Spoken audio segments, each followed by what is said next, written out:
this is Siri and you're listening to my favorite podcast, Not Real Art. I live for this shit cause it's totally lit. Let's go!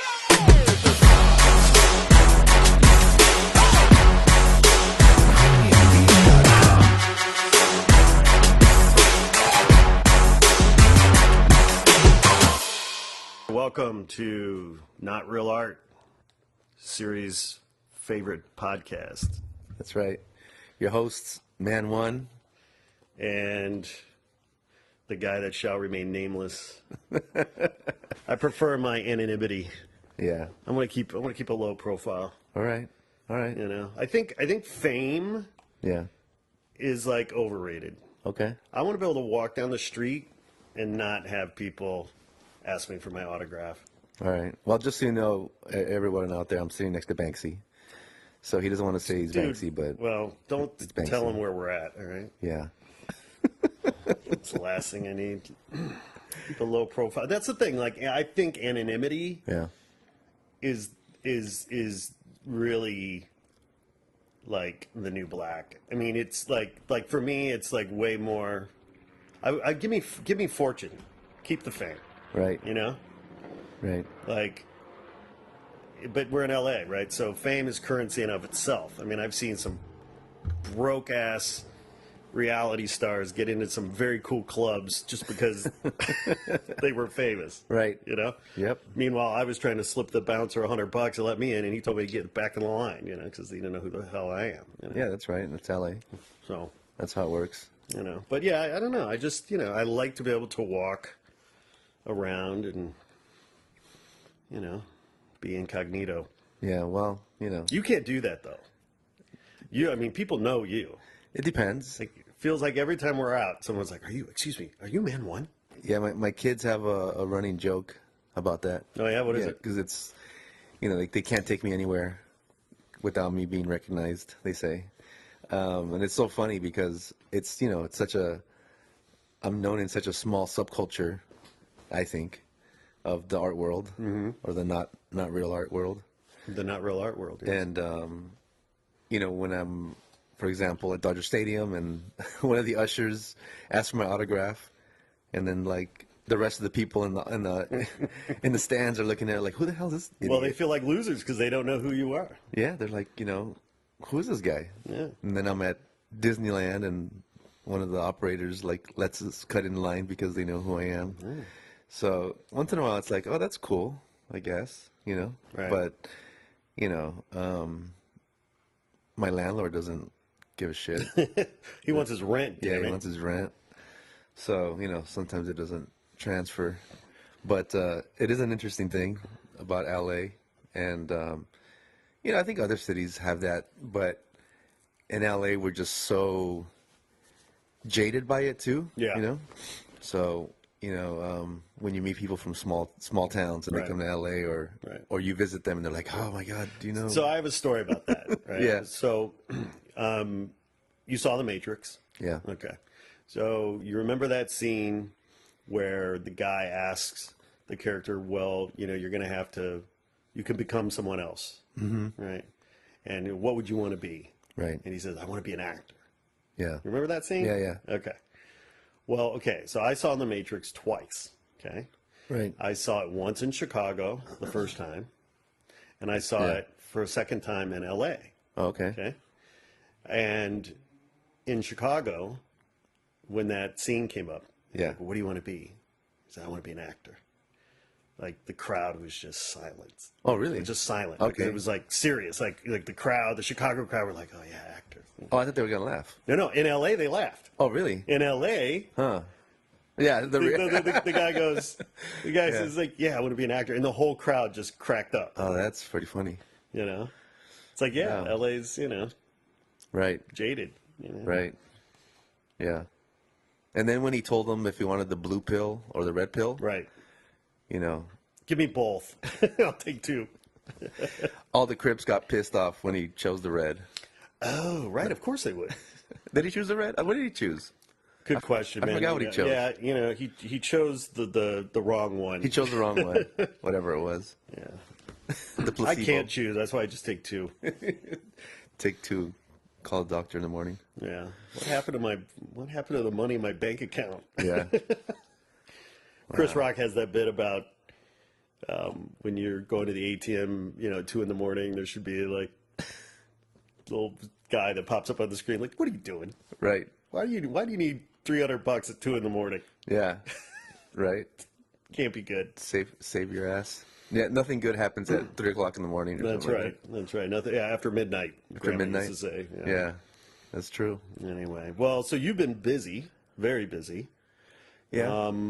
So you illustrated and did the art for your first children's book, Yeah. the Roy Choi Street Food Remix, Yep. and it's winning all kinds of awards. I understand. Yep. I think you were on Crazy. a TV interview the other day for it. What's happening with the children's book? So interesting that this children's book thing is such a big deal. I had no idea how big the children's book world thing is, but yeah, we're winning awards. We were recently in Texas at the Texas Library Association conference because we're up for the Blue Bonnet Award in Texas, which is like a huge deal. Going to be receiving the Cybert Award honor in New Orleans later this summer at the ALA conference. It's amazing. I have no idea like where this all came from. But now getting a little taste of it, I'm starting to see, of course, this is winning awards, Right. And the reason I say that is because when you look at the landscape out there of who authors for children's books are, who the illustrators are, there's such a need for people of color to be writing and illustrating. Sure. And I'm in Texas, where 48% of Texans are of Latino descent. And there's no books being written in Spanish. What the fuck, dude? Or bilingual, or by people of color, or whatever. And it's like there's such a need. And That's bad business, even for racists. Right? I mean, should make if money you're going to on be it, a racist, you should at least make, be a smart business person. Right, exactly. Jesus. So it's so amazing that like this is winning awards, but it's opening all kinds of doors with libraries and librarians around the country. I just did a piece that's going to air on NPR, and it's just it's really great. I mean, I'm looking forward to hopefully some more projects now that I got a taste of it. But more than that, it's just like you realize the influence you have in these communities with these kids, and so it's pretty cool. That's a helicopter flying by. Yeah, ghetto bird as we call him here. Yeah, right. We're right in the hood. We won't disclose our location, That's right. but we're right in the hood. Deep. Yeah. Shattered glass everywhere. Yeah. Congratulations. Yeah, thank you. I mean, it's How did it come about? How did they find you? How did this thing unfold? I don't know how it all initially happened, but Readers to Eaters contacted me because I'm sorry. Who's Readers to Eaters? Readers to Eaters is the publisher. Okay. And they were already putting this book together. They have a series of books on food heroes, and so this was going to be like the third book in that series. Wait, they have a series of books on hero sandwiches? Yeah, on hero sandwiches. Okay. Food heroes. Food heroes. Okay. Yeah. So then they wanted to do a story on Roy Choi, and the authors of this book are June Jolie and Jacqueline Briggs Martin, and they wrote the book, and the publisher got a hold of me through a mutual friend actually, who recommended me because they wanted to do an authentic LA book. Obviously, it's an LA story about Roy Choi. Roy Choi, shout out. And so they wanted to do something that, have an illustrator that was relevant to that. And so, so I got the call, and it's one of those calls that you get where you just got to do it. Right. Like no matter what the 'Cause I got to believe the money was probably pretty lean. The budget was probably not that fat, right? well, you know, it's especially in the book world when it's your first time doing it, you can't be expecting all kinds of cash unless you're already an A-list celebrity. Got it. But you know, Got it. so Pay your dues. Yeah. so you know, maybe on the next one I can ask for more. Who knows? $1 million. Yeah. But yeah, it's one of those projects where like you just got to do it because, you know, I've been wanting to illustrate a book my whole life. Yeah. You know, but finding someone who's gonna allow you to do your thing, Right. and then also pay you, Right. and also distribute it, Yeah. and publish it properly. Sure. That's the hard part. So, you know, when they reached out to me and showed me the concept, the project, I was like, let's do it. So, yeah, I'm really proud of it. I'm really happy the way it came out, and Well, I can tell you as a parent myself of a 5-year-old and a 1-year-old, I am steeped in children's books. right, And I can tell you that your book is truly one of a kind.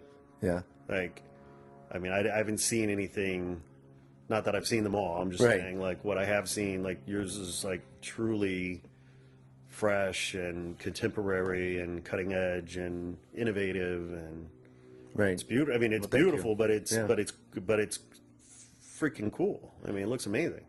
Yeah, you know, I did my best. Well, thank you for that. But you know, I hadn't seen graffiti in children's books really. Yeah.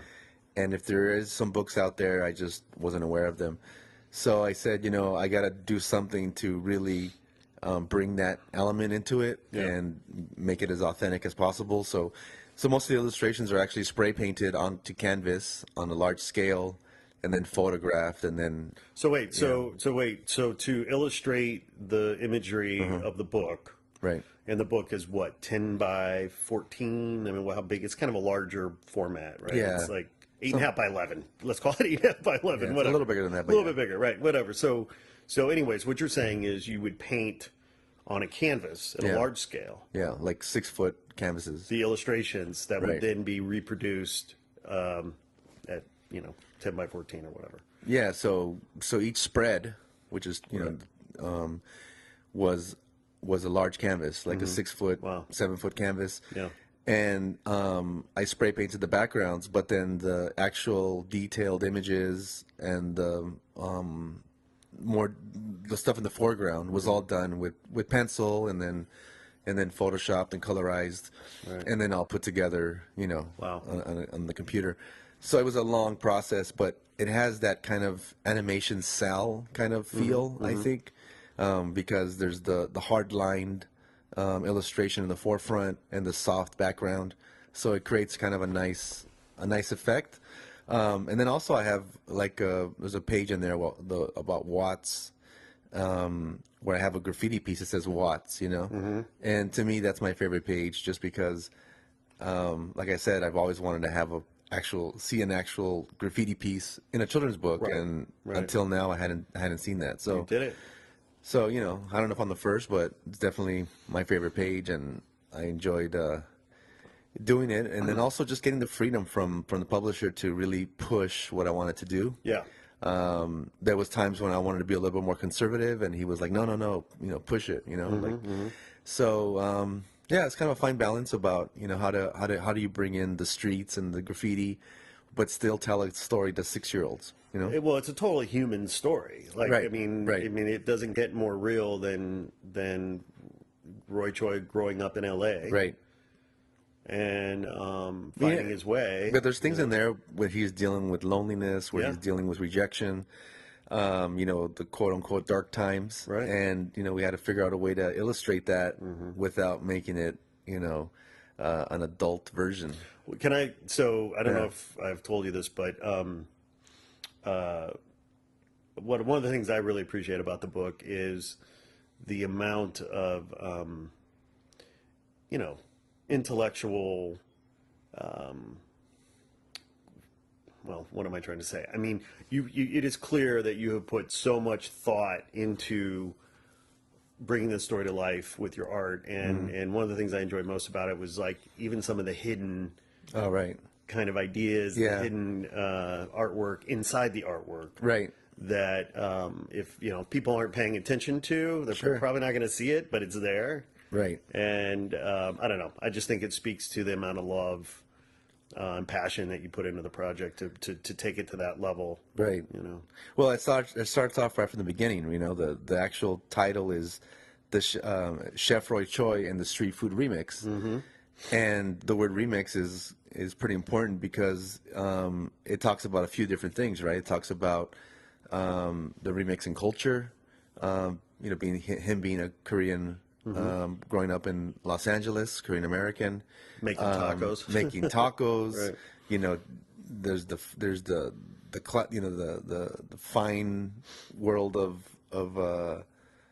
what is going to school and learning about being a chef. about being a chef, yeah. and then the street food culture of LA, and then there's the art and the graffiti, and then on top of all that, there's a love for music, which I think was key in it. And if you look at the cover, I decided to do the portrait of Roy Choi, and the background is instead of a brick wall, it's a wall of mixtapes. Right.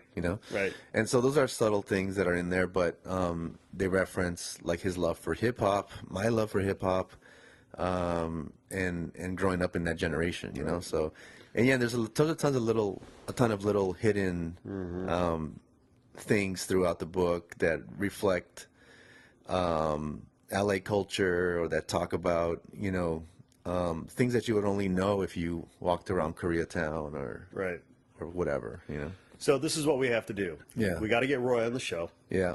And have the three of us talk about, his life, your book. Yeah.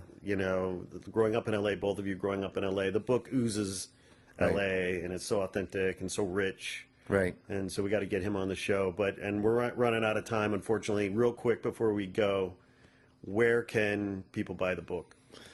Well, you can buy the book. Let me guess. Amazon.com. Yeah, but you can't get a signed copy on Amazon. Okay. But if you go to man1.com, shoot, Okay, yeah. you can get a signed by one. the way, AKA fuck Amazon. Yeah. So, but yeah, just look it up. Chef Roy Choi and the Street Food Remix, and published by Readers to Eaters, written by June Jolie and Jacqueline Briggs Martin, and you'll find it. Get your signed copy at man1.com. That's where you can get it. All right. All right. Later. Peace.